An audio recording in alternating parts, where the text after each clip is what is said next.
ఇక్కడ sleeves join చేస్తున్నాను చూడండి. మనము సెంటర్లో సరిగా చూసుకోవాలి. షోల్డర్ పైన సెంటర్ మార్క్ ఉంటుంది. ఫ్రంట్కి లోతు భాగం వచ్చేలాగా చెక్ చేసుకొని మనం సెంటర్ నుంచి హ్యాండ్ జాయింటింగ్ అనేది స్టార్ట్ చేయాలి. మళ్ళీ ఇటువైపు కంటిన్యూ చేసేసి కొద్దిగా అడ్జస్ట్ చేస్తూ స్టిచ్ చేయాలి. అండ్ మళ్ళీ రిటర్న్ చేసేసి సెంటర్లోకి ఎండ్ చేస్తే సరిపోతుంది.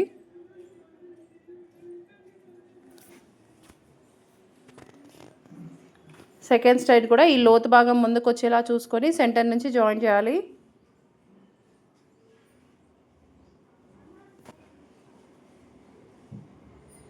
ఆయన రిటర్న్ చేసేసి మళ్ళీ టాప్ స్టిచ్ వేస్తున్నాను. సెకండ్ స్టిచ్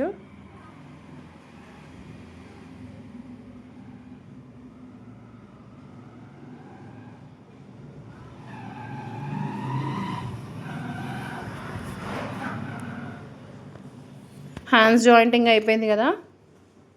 మనం ఇప్పుడు సైడ్ జాయింట్స్ చూద్దాము. బ్లౌజ్కి ఫిట్టింగ్ తన హ్యాండ్ లూజ్ వచ్చేసి 5.6 ఉంది.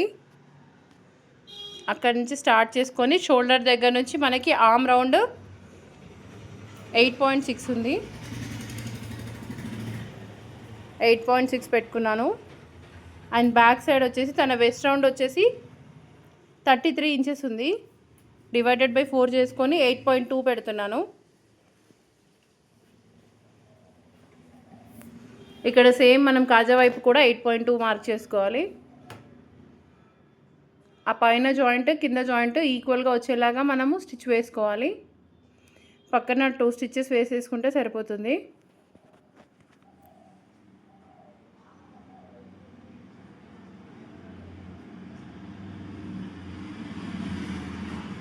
ఎక్స్ట్రా ఉంది అంతా ఈక్వల్గా మనము కటింగ్ చేసేసుకొని వదిలేస్తే సరిపోతుంది. ఇక్కడ మళ్ళీ 8.2 మెజర్ చేస్తున్నాను. మళ్ళీ ఇటువైపు నుంచి స్టార్ట్ చేస్తున్నాను స్టిచ్చింగ్.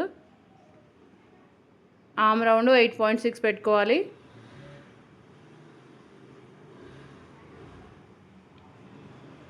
$5.6. మీకు ఈ వీడియో ఉపయోగపడితే లైక్ చేయండి, షేర్ చేయండి. కష్టపడి స్టిచ్చింగ్ చేయడం ఒక పని అయితే మీకు ఏదైనా హెల్ప్ అవుతుందేమో అని దాన్ని వీడియో తీయడం, మళ్ళీ ఎడిట్ చేసి పోస్ట్ చేయడం చాలా కష్టమైన పనే. సో లైక్ చేయండి. Thank you.